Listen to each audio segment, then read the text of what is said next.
Wieħed mill-kontestanti għal kariga ta' tmexxija tal-Partit Nazzjonalista wkoll indika illi dwar il-liġi tal-ugwaljanza fi żwieġ kien jikkunsidra vot ħieles. F'intervista ma' Times of Malta, deputat Chris Said kien mistoqsi b'mod dirett jekk kienx jikkunsidra vot ħieles la darba m'għaddewx l-emendi tal-Partit Nazzjonalista. F'mument fejn qed tiżdied il-pressjoni dwar is-suġġett fil-Partit Nazzjonalista, Chris Said qal li ma kienx jiddejja li jingħata vot ħieles u bħad-deputat Edwin Vassallo fl-aħħar jiem tal-eżempju ta' Angela Merkel fil-Ġermanja li tat vot ħieles dwar iż-żwieġ bejn persuni tal-istess sess. Għax għal Chris Said li n-nies jivvotaw differenti ma jfissirx qasma fil-partit. Qal li fil-waqt li idealment l-idejat jikkonverġu jekk dan ma jiġrix jikkunsidra jagħti vot ħieles.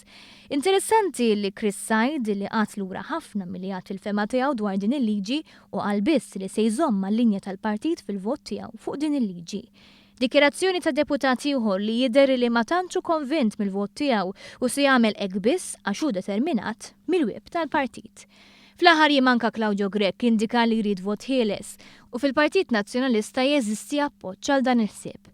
Saħansitra anke Edwin Vassallo sab appoġġ mifrux internament wara li vvota kontra il-wib tal-partit.